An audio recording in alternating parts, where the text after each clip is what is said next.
Welcome to education Nepal YouTube channel. Education Nepal YouTube channel हजुरलाई स्वागत छ। आज हामी बीएससी सोसाइटीको सेकेन्ड सेमेस्टर अन्तर्गत डिस्क्रिट स्ट्रक्चर भन्ने सब्जेक्टको फर्स्ट युनिट प्रपोजिसनको यो पार्ट 3 को बारेमा हामीहरू डिस्कस गर्न गइरहेका छौं साथीहरू। र मैले चाहिँ प्रपोजिसनको यहाँभन्दा अगाडि दुईवटा भिडियोहरू पार्ट 1 र पार्ट 2 बनाइसकेको छु। र पार्ट 1 मा चाहिँ मैले हजुरहरूलाई प्रपोजिसनको इन्ट्रोडक्सन, स्टेटमेन्ट अनि लोजिकल कनेक्टिभ्स को बारेमा चाहिँ जस्तै कन्जङ्सन एन्ड, डिस्जङ्सन अर, कन्डिसनल एप्लिकेसन र बाइ कन्डिसनल इक्विभ्यालेन्स को इन्ट्रोडक्सन तथा त्यसको डिनोटेसन र ट्रुथ टेबल बनाउन सिकाइसकेको छु।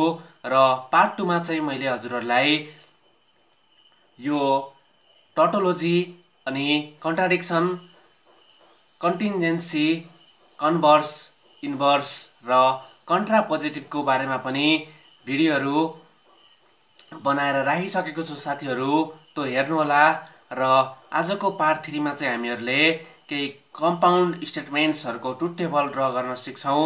र यसको लागि चाहिँ हजुरहरूले पहिला यो पार्ट 1 मा मैले पढाएको कन्जङ्सन, डिस्जङ्सन अनि कन्डिसनल र बाइ कन्डिसनलको ट्रुथ टेबल याद गर्नु होला साथीहरू।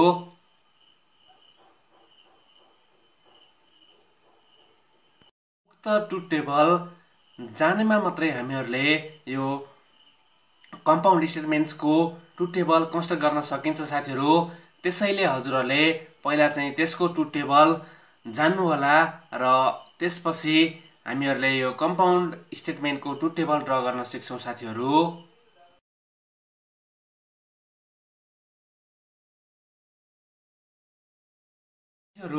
यसको फर्स्ट क्वेशन रहेको छ हाम्रो 1 नम्बरमा चाहिँ यहाँ नट पी एन्ड क्यू रहेको छ साथीहरू। र अब चाहिँ हामीहरूले यो चाहिँ कम्पाउन्ड स्टेटमेन्ट हो, किन भन्दाखेरि यहाँ चाहिँ दुईटा स्टेटमेन्ट पी र क्यू छुट्टा छुट्टै स्टेटमेन्ट हुन् र छुट्टा छुट्टै स्टेटमेन्टहरूलाई चाहिँ यहाँ लोजिकल कनेक्टिभ्स भनेर यहाँ चाहिँ एन्डले जोडेको छ, त्यही भएर हामीले यसलाई कम्पाउन्ड स्टेटमेन्ट मान्न सक्छौं। र यसको ट्रुथ टेबल ड्र गर्दाखेरि हामीहरूले कसरी गर्न सक्छौं त भन्दाखेरि यहाँ चाहिँ के परेको भए त यहाँ स्टेटमेन्टहरू जस्तै यहाँ पी परेको भएको छ साथीहरू, मैले पी लेखेँ। अनि अर्को भनेको क्यू परेको भएको छ, यहाँ क्यू लेखेँ। र पी लाई चाहिँ मैले टी टी यफ लेख्न सक्छु साथीहरू। अनि क्यू भनेको हाम्रो टी यफ हुन्छ साथीहरू। अनि हाम्रो यहाँ नट पी पनि नट पी युज भए यहाँ, त्यही भएर यसबाट हामीहरूले नट पी निकाल्न सक्छौं साथीहरू। नट पी निकाल्दाखेरि चाहिँ यसको नट पी को भ्यालु चाहिँ हाम्रो जस्तै पी भनेको टीटीएफएफ आयो भने नट पी भनेको हाम्रो यसको उल्टो हुन्छ, जस्तै ट्रु को उल्टो फल्स अनि फल्स को उल्टो ट्रु आउँछ साथीहरू। र त्यसपछि यो हाम्रो भनेको नट पी अनि एन्ड क्यू छ साथीहरू। र यसलाई क्यू गर्यौं भने हाम्रो यो नट पी लाई ब्राकेटमा राखेको रहेछ, नट पी एन्ड क्यू भनेपछि अब यहाँ चाहिँ नट पी भनेको यो र एन्ड क्यू भनेपछि यो यसलाई लेख्यौं भने हाम्रो यो एन्ड भनेको के हो त भन्दाखेरि कन्जङ्सन हो। र कन्जङ्सनमा चाहिँ के हुन्छ त भन्दाखेरि ट्रु भएमा मात्रै ट्रु हुन्छ, जस्तै ट्रु फल्स भए पनि फल्स हुन्छ, अनि फल्स भए पनि फल्सै हुन्छ साथीहरू।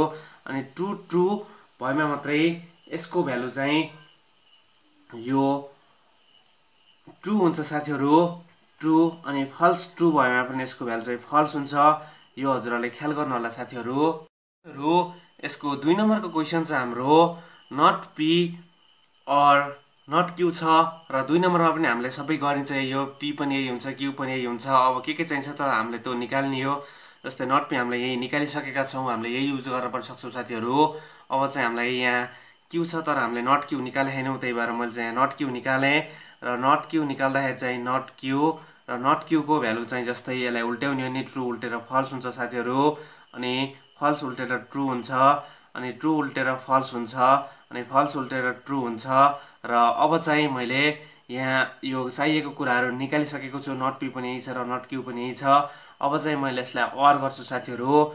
र not P or not Q यो अर भनेको साथीहरु यो चाहिँ डिस्जंक्सन हो र डिस्जंक्सनले चाहिँ के गर्छ भन्दाखेरि हाम्रो फल्स फल्स आएमा मात्रै यो त्यसको ट्रुथ भ्यालु फल्स हुन्छ अदरवाइज ट्रू हुन्छ र यहाँ हेर्दाखेरि चाहिँ फल्स फल्स जस्तै यहाँ हेर्नु होला साथीहरु यहाँ चाहिँ फल्स र फल्स आएको छ त्यही भएर यसको भ्यालु चाहिँ ट्रुथ भ्यालु फल्स हुन्छ जस्तै फल्स र ट्रू आयो भने चाहिँ यो चाहिँ ट्रू भयो साथीहरु अनि ट्रू र फल्स आए पनि यसको भ्यालु चाहिँ ट्रू भयो साथीहरु अनि ट्रू र ट्रू आए पनि यसको भ्यालु ट्रू भयो यसको भनेको फल्स र फल्स आए मात्र यसको भ्यालु चाहिँ फल्स हुन्छ यो पनि हजुरहरुले ख्याल गर्नु होला साथीहरु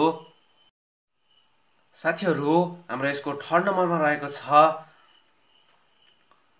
यो नट अनि पी एन्ड क्यू र अब चाहिँ हामीले यसको यो कम्पाउन्ड स्टेटमेन्टको हामीले ट्रुथ टेबल ड्र गर्दाखेरि हामीले यहाँ परेको स्टेटमेन्ट भनेको पी र क्यू हो त्यही भएर मैले यहाँ पी लेखे अनि क्यू लेखे साथीहरु र अब चाहिँ पी लाई चाहिँ मैले टी टी एफ एफ यो भनेको ट्रू ट्रू फल्स फल्स भनेको साथीहरु अनि क्यू भनेको हाम्रो ट्रू फल्स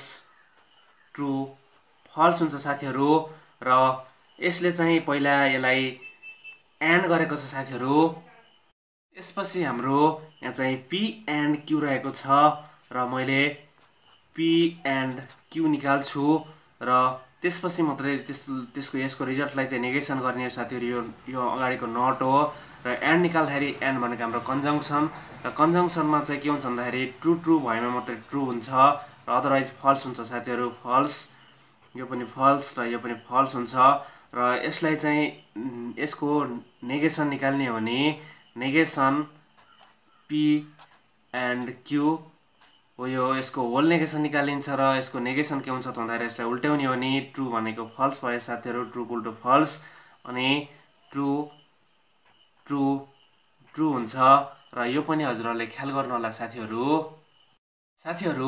हाम्रो 4 नम्बरको क्वेशन रहेको छ यहाँ नेगेसन अनि ब्र्याकेटमा पी यो अर अनि यहाँ चाहिँ नट क्यू छ र यसलाई ब्र्याकेटले छोपिएको छ र अब चाहिँ यो हामीले कम्पाउन्ड स्टेटमेन्टको यसको ट्रुथ टेबल निकाल्दाखेरि यहाँ चाहिँ दुईवटा स्टेटमेन्ट पी र क्यू परे गएको छ र हामीले यसैले परे गर्न सक्छौं पी र क्यू को ठाउँमा अनि यहाँ चाहिँ अर्को नयाँ भनेको हाम्रो नट क्यू छ र हामीहरुले यसलाई र यसलाई चाहिँ यहाँ नलेखे पनि हुन्छ साथीहरु र मैले चाहिँ यहाँ नट क्यू निकाल्छु र नट क्यू भनेको हाम्रो के आउँछ त भन्दाखेरि यसलाई उल्टाउने हो भने फल्स ट्रू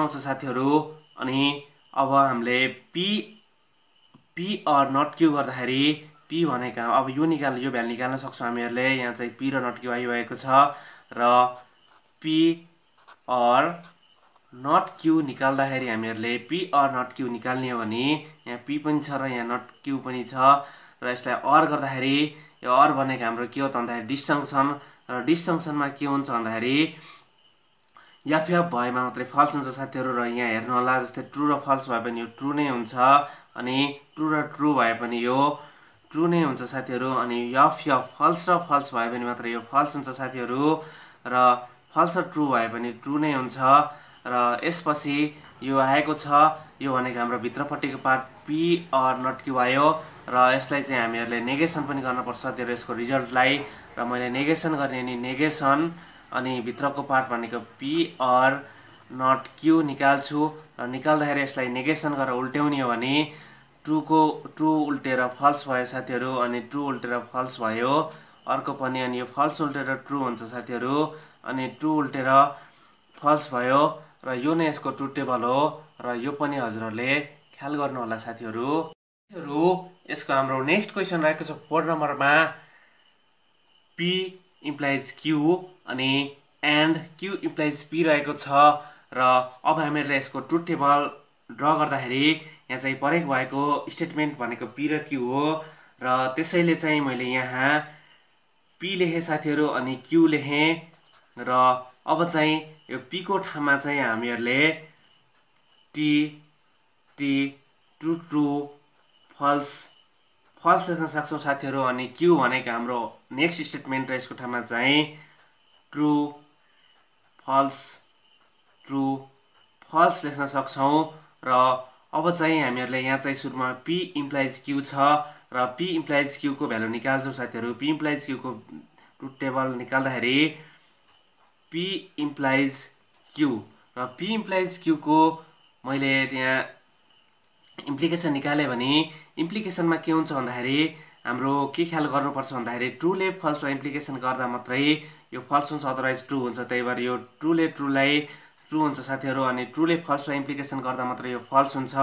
यो दोस्रो फल्स भयो, अनि फल्सले ट्रुलाई गर्दा पनि ट्रु हुन्छ साथीहरू, अनि फल्सले फल्सलाई गर्दा पनि ट्रु हुन्छ। यो हजुरहरूले ख्याल गर्नु होला। र त्यसपछि चाहिँ मैले अब फेरि यहाँ q इम्प्लाइज p पनि छ र q इम्प्लाइज p पनि निकाल्छु, अनि q इम्प्लाइज p यसको मैले अब यसको इम्प्लिकेसन निकाल्दाखेरि qले यो p लाई गर्दाखेरि चाहिँ ट्रुले ट्रुलाई गर्यो भने ट्रु नै भयो साथीहरू, अनि फल्सले ट्रुलाई गर्दा पनि यहाँ ट्रु नै हुन्छ। र यो तेस्रो ट्रुले फल्सलाई गर्दा मात्रै यो चाहिँ फल्स हुन्छ साथीहरू, अनि लास्टको फल्सले फल्सलाई गर्दा पनि यो ट्रु नै हुन्छ। हजुरहरूले ख्याल गर्नु होला। र मैले चाहिँ यहाँ यो p इम्प्लाइज q र q इम्प्लाइज p मैले निकालिसकेको छु साथीहरू, यहाँ हेर्न सक्नुहुन्छ। र अब चाहिँ मैले अब यो होलको नै निकाल्छु, र होलको भनेको हाम्रो के छ त भन्दाखेरि यहाँ p इम्प्लाइज q अनि यो भनेको एन्ड अनि q इम्प्लाइज p को मैले निकाल्दाखेरि साथीहरू यहाँ p इम्प्लाइज q को चाहिँ यहाँ छ यसको ट्रुथ भ्यालुज, र q इम्प्लाइज p को चाहिँ यहाँ छ यसको ट्रुथ भ्यालुज। र यसलाई चाहिँ मैले यो कन्जङ्सन एन्ड गर्दाखेरि एन्डमा के हुन्छ भन्दाखेरि tt भएमा मात्रै ट्रु, अदरवाइज फल्स हुन्छ। र जस्तै यहाँ सुरुमा ट्रु र ट्रु छ भने यो ट्रु हुन्छ साथीहरू, अदरवाइज फल्स हुन्छ। जस्तै फल्स र ट्रु भए पनि यो फल्स भयो, ट्रु र फल्स भए पनि यो फल्स भयो साथीहरू, र tt भए पनि यो ट्रु भयो। र यो भनेको हाम्रो tft यसको ट्रुथ भ्यालु यो आयो, र यो चाहिँ यसको के जस्तो आयो त भन्दाखेरि साथीहरू यो भनेको बाई कन्डिसनल अथवा इक्विभ्यालेन्सको हाम्रो ट्रुथ टेबल पनि यही आउँछ साथीहरू। र बाई कन्डिसनल यो भनेको यो केसित इक्विभ्यालेन्स हुन्छ भन्दाखेरि यो भनेको p बाई कन्डिसनल q, यो भन्नु र यो भन्नु एउटै हो साथीहरू। यसको ट्रुथ टेबल सेम आएको छ, त्यही भएर यो दुईटा चाहिँ हामीले इक्विभ्यालेन्स हुन्छ भन्न सक्छौँ साथीहरू। हाम्रो 5 नम्बरमा रहेको छ कम्पाउन्ड स्टेटमेन्ट, यो ब्राकेटमा नट p एन्ड q, अनि यो इम्प्लिकेसन हो, अनि p अर q रहेको छ। र यसको चाहिँ हामीले अब ट्रुथ भ्यालु निकाल्दाखेरि यो कसरी निकालिन्छ भन्दाखेरि यहाँ चाहिँ परेको स्टेटमेन्ट भनेको p र q हो साथीहरू, त्यही भएर मैले यहाँ p लेखेँ अनि q लेखेँ, र p को ठाउँमा चाहिँ मैले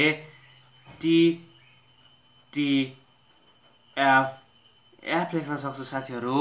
यो p को ट्रुथ भ्यालुज भयो, अनि q को ठाउँमा चाहिँ मैले q लाई true falls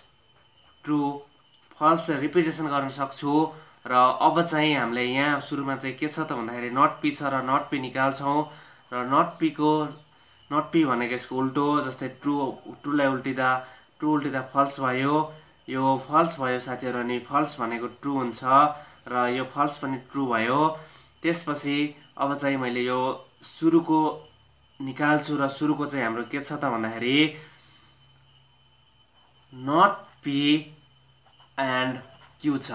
not p and q भनेको हाम्रो नट p को भ्यालु यहाँ छ, र q को भ्यालु यहाँ छ, र एन्ड भनेको हाम्रो के हो त भन्दाखेरि यो कन्जङ्सन हो साथीहरू। र कन्जङ्सनमा चाहिँ हाम्रो ट्रु भएमा मात्रै ट्रु हुन्छ, र यहाँ देखिएको छ थर्डमा, जस्तै ट्रु फल्स भयो भने फल्स हुन्छ साथीहरू, अनि फल्स भयो भने फल्स भयो साथीहरू, र ट्रु भएमा मात्रै यो ट्रु हुन्छ, अनि फल्स ट्रु भयो भने फल्स भयो साथीहरू। र त्यसपछि हाम्रो भनेको यो p अर q छ, र p अर q भनेको हाम्रो डिस्जङ्सन हो साथीहरू, र यो अरले चाहिँ डिस्जङ्सनलाई डिनोट गर्छ। र डिस्जङ्सनमा चाहिँ के हुन्छ त भन्दाखेरि यो चाहिँ फल्स भएमा मात्रै फल्स हुन्छ साथीहरू, त्यही भएर हामीले अब चाहिँ p र q लाई ख्याल गर्नुपर्छ। यहाँ p र q चाहिँ यो छ, र यसमा चाहिँ डिस्जङ्सनमा फल्स भएमा मात्रै फल्स हुन्छ, त्यही भएर ट्रु भयो भने यो चाहिँ ट्रु भयो साथीहरू, अनि ट्रु फल्स भयो भने यो ट्रु भयो साथीहरू, अनि फल्स ट्रु भयो भने ट्रु भयो साथीहरू, र फल्स भएमा मात्रै यो फल्स हुन्छ र यो हजुरहरूले ख्याल गर्नुहोला। त्यसपछि हामीले निकाल्ने भनेको अब यसलाई यो भ्यालु निक्लिसकेको छ हाम्रो। यहाँ चाहिँ नट पी एन्ड क्यू हाम्रो निक्लिसकेको छ र यसलाई इम्प्लाइज गर्छ हामीले। इम्प्लिकेसन केसित भन्दाखेरि पी अर क्यूसित यसको ट्रुथ भ्यालुसित इम्प्लिकेसन गर्ने हो भने, जस्तै यो इम्प्लाइज यो गर्ने हो भने इम्प्लिकेसनमा के हुन्छ भन्दाखेरि हाम्रो ट्रुले फल्सलाई इम्प्लिकेसन गर्दा मात्रै हाम्रो फल्स हुन्छ साथीहरू। त्यही भएर फल्सले ट्रुलाई गर्दाखेरि यो चाहिँ ट्रु हुन्छ साथीहरू, अनि फल्सले ट्रुलाई गर्दा पनि ट्रु हुन्छ साथीहरू, अनि ट्रुले ट्रुलाई गर्दा पनि ट्रु हुन्छ र फल्सले फल्सलाई गर्दा पनि ट्रु हुन्छ र यो चाहिँ यसको जम्मै ट्रुथ भ्यालु चाहिँ ट्रु आएको छ साथीहरू। र यसलाई चाहिँ हामीहरूले अगाडि पनि पढिसकेका थियौँ। जम्मै ट्रु आयो भने टोटोलोजी हुन्छ र यो चाहिँ टोटोलोजी भएको छ र यो पनि हजुरहरूले ख्याल गर्नुहोला साथीहरू।